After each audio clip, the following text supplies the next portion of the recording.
Today's sponsor is Netref. Stay tuned at the end of the show to learn more about a free webinar sponsored by Netref that I'll be hosting. 5 ways to help teachers progress in their use of technology. Neuroscience Research, 5 ways to superior teaching that kids remember. Episode 465.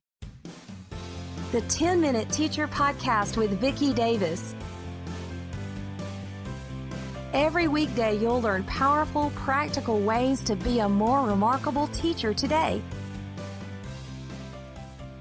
Today, we're going to talk about neuroscience. Dr. Jared Cooney Horvath, author of Stop Talking, Start Influencing 12 Insights from Brain Science to Make Your Message Stick. And Jared, you have 5 ideas to make our teaching actually stick according to neuroscience. And isn't this something that teachers want anyway? You know, we're talking all the time. How can we get that message to remain in our students' minds? With this book, we go into, 12 principles of how human beings learn, with the idea that, cool, as teachers, how can I then adapt my practices to best fit with those rules? And so I figured today, if we're going to do 5 things, I kind of pulled out 5 different chapters. Is that cool? Should we just tuck in? Let's do it. What's our first? Number 1 has to do with memory, and we call it recall. So for the longest time, we've been studying memory, and we were so interested in how do I put information in to make a memory stick? Like, it needs to be emotional, needs to be repetitive, all this stuff. And it turns out we were looking in the wrong place. If you want memory to stick, it's all about accessing the memory, recalling that memory, pulling it back up. Think about something like the periodic table, which I've studied dozens of times in my life. I've put that information in dozens of times. I couldn't tell you anything about it now because I just never accessed it. Whereas something like Game of Thrones, which I've only watched once, because I talk about it every day, because I read about it, because I debate about it, my memory for that show is so deep. And it's because every time I access the memory, that memory gets better, deeper, stronger. So rule number 1, we always say then, is recall. You want deep memories. It's how are you getting your students to access and actively bring that information up? Forget about how you're putting it in. It's how are they bringing it out? So I've seen charts that show that, a student studies it in one day and then they study it halfway through the next day and then they study it. So this whole cramming thing, we know it doesn't work.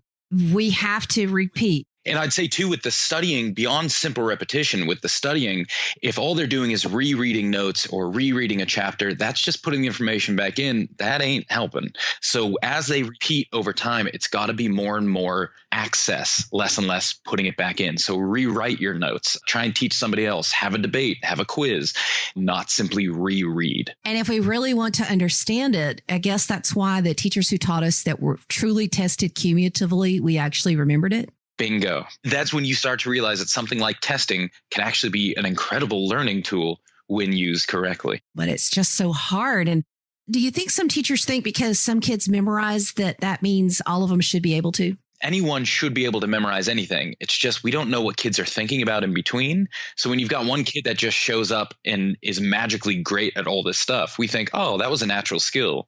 When in truth, they might have just been thinking about it all night. And every time they're bringing up facts and ideas while they're laying there in bed, that's helping them memorize it. So we miss some of the key bits. And so we start to assign that to natural skill. Well, this kid's good at memorizing. When in truth, no, it could just be that kid knows how to play that game really well. Wow. Okay, so what's your second? Number 2, spoken words and written text do not mix. So it turns out that when you're reading words, your brain processes that in the same exact way as though you were speaking the words out loud, listening to them. So just like you don't have enough brain space to listen to 2 people speaking simultaneously, you can hear 2 people speaking, but you can't understand them at the same time. Same exact thing. You can't read and listen to somebody speak simultaneously and understand both. So why does this matter? K through 5 really probably don't think too deeply about this, but once you start getting up into high school and things like PowerPoints and handouts, those start to enter the fray. Now we've got this issue that if you're trying to teach with a bunch of bullet points behind you on a board or a handout with a bunch of words, you're essentially asking them to do the impossible, to both hear you and read those words at the same time. They can't do it.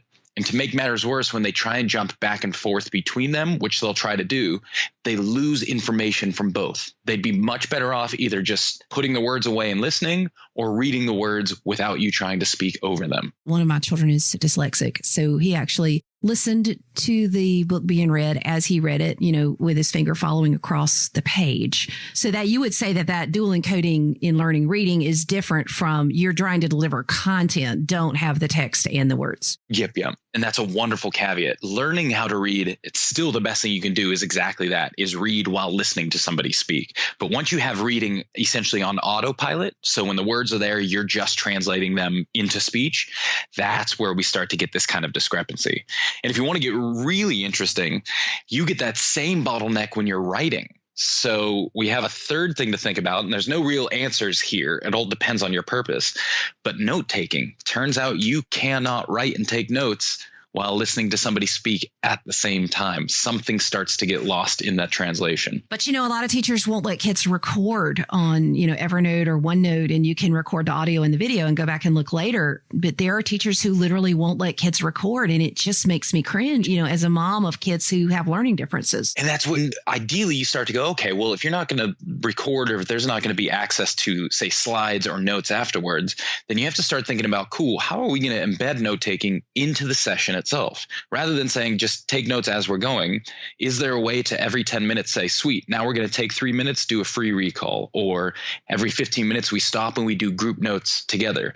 Some way to embed that process into the lesson itself so you don't clash and you make it a learning tool, something that actually boosts their understanding of the material as well. Oh, wow. I could tell that I'm going to need to get this book, Jared. I'm ready for the book. It's not out quite yet, but it should be out by when the show airs. Okay, so what's our third? I think I want to go with threshold for this one. So it turns out as you get used to an environment, your attention threshold starts to shift. Now, what this means is the world has a bunch of noise. It's got sights, sounds, tastes, and all these things are coming into our senses. So to process all of that, our attention has this thing called a threshold, which says, okay, anything below this threshold, we're simply not going to process. Something has to be powerful enough to break my threshold.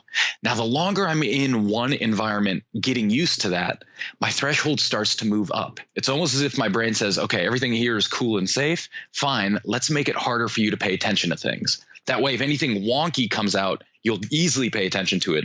But most of the rest of the stuff is just going to fall under the threshold and you won't have to worry about it. And this resonates more than during, say, a lecture or a direct content aspect of a lesson. But once you reach about 10 to 15 minutes of direct content, the kids are used to the room. They're used to the lights hitting their eyes. They're used to the hum of the aircon. Their threshold will start to creep up.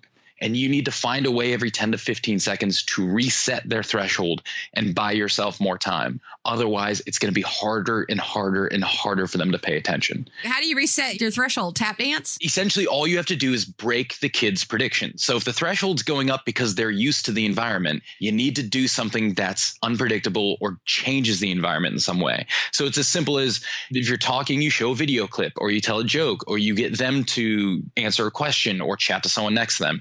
Anything to break that repetitive pattern should reset their threshold and buy you another 10 minutes before it starts to creep up again. And you'll see the best lectures and lessons always have these little moments every 10 to 15 minutes where they ask you to do something or think about something. And they're doing that to buy more time afterwards to get more ideas over to you. For sure. Okay, what's our fourth? Oh, fourth. Why don't we go with story for this one? So the way the brain processes information is it essentially assumes that whatever just happened must link to and somehow drive what is about to happen. So essentially the brain thinks in cause and effect. Even when there isn't any cause and effect, it will drive that. If you think about dreaming, when we're awake and we think about the dreams we had last night, they're usually chaotic. Like one minute you're on a mountain, the next minute you're on an ocean, then you're taking a test. It's just nonsense. But when you're asleep and in the dream, it makes perfect sense because the brain is saying, well, if you're on a mountain and then the ocean must be connected, and it makes you feel as though that's a continuous story. So simply put, the brain thinks in narrative, in cause and effect story. So this means the more you can find the story behind the facts, you can start to mimic the way the brain naturally works, and it becomes easier for students to understand and remember the material you're talking about. And when I say find the story, it can be anything. Every fact has a moment when it was invented or discovered or occurred. And if you can find that right framing and turn that into a cause and effect narrative, so it's not just the Pythagorean theorem, it's the Pythagorean theorem because a bunch of mathematicians were trying to discover the face of God and determine this was the best ratio to use. Now people start to think differently and they can remember ideas a lot better and a lot longer. Totally. And when you talk about history and you tell the stories, and I mean, so many times students will say, oh, I remember that story you told me. And it could have been 5 or 6 years ago. And they remember the stories. That's absolutely true. Okay. So what's our fifth? Last one, and this one tends to get some people angry, so we saved it for last here, but it's facts always precede skills. And this one can get a little tricky at times, but in human beings, we like to think about competencies or skills as dissociable, as once you have that ability, you can apply that ability anywhere. But it turns out in human beings, we can only apply our skills when we understand the facts we need to apply them to. And this is why all learning trajectories will start with surface learning. You have to start with facts or else all your skills are essentially inaccessible. So to demonstrate, I thought I'd tell a quick story. This will only work for your listeners. So we've gone through this podcast. Chances are you've heard everything and understood everything, which means you as a listener have the skill of listening comprehension. You've been using it all along. So use that skill now to understand the story I'm about to tell you. So this would have been 2 weeks ago. It was the T20 Big Bash, and we're in the final over. My team up 9 runs, and there was only 2 balls to go in the last over. So essentially the other team's playing tip and go. We throw a Jaffa, lose a point. Next one goes through slips for 4, then drives offline for 4. We go into a super over, drop 22 off of an off spinner, and lose a game that we should have easily won. I don't. That's where you're going. Huh. Now, unless you understand cricket very well, I'm guessing you weren't able to understand a word that just came out of my mouth. And that's because you don't have the facts. It doesn't matter that your skill of listening comprehension is good. Once I shift facts into a realm you don't understand, you can no longer apply that skill. So we have this issue with the brain where facts and embedding facts is what allows skills to emerge and be applicable. So bring this back to the classroom now. This is why a lot of people say before you go into project-based learning or before you go into exploratory learning, it's worth spending a couple days laying the foundational groundwork, because that's what's going to allow them to actually go deep and start to apply their skills to those new facts. Absolutely. I've been through some courses where we call it front loading the words or front loading the content. And I rarely teach with textbooks, but I have one class with textbooks. You know, I'll ask kids, how often do we look at what's coming up? Because it helps us learn.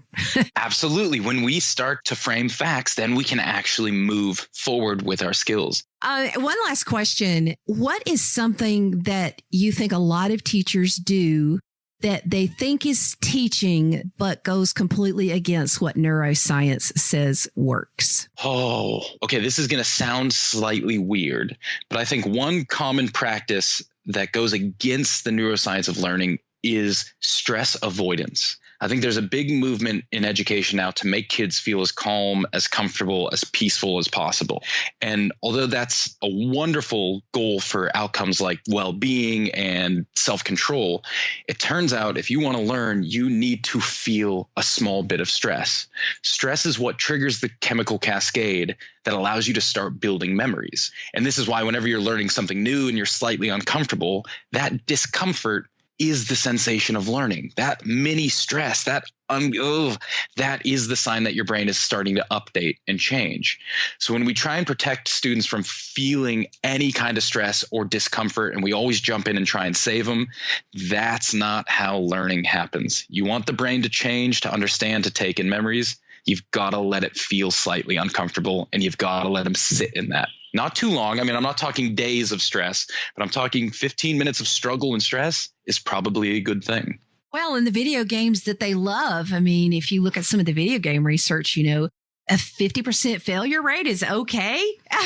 and they love it. It's because they've depersonalized it. It's highly stressful. I used to play video games growing up, and I've broken a lot of controllers because you get stressed, but you've depersonalized it. You understand that's part of the gaming process, and you don't see it as a reflection of yourself. So how do we get kids to recognize that same stress is okay in learning. That's just part of the process, and it's not a personal reflection. When you feel stressed, it doesn't mean you're a bad person. It just means you're doing learning. Okay, so teachers, here's the book. Stop Talking, Start Influencing, 12 Insights from Brain Science to Make Your Message Stick. Go out and get it, and let's apply neuroscience. And I've got a lot of thinking to do about this stress avoidance, but we've talked about memory and recall and accessing and practicing. The second one, we talked about spoken words and written text don't always mix, and to give time for that note taking. And please, teachers, let your kids record.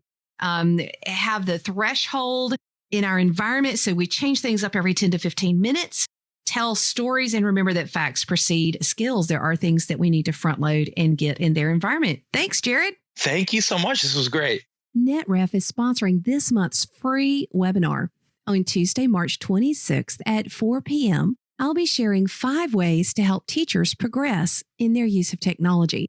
These are 5 simple methods to help teachers level up in their ability to use classroom technology. If you're a teacher, administrator, or an instructional technology director, you'll get something out of this webinar. Go to coolcatteacher.com/Netref to register. And stay tuned to learn more about Netref and their powerful internet monitoring and reporting tool for schools. Thank you for listening to the 10-Minute Teacher Podcast. You can download the show notes and see the archive at coolcatteacher.com/podcast. Never stop learning.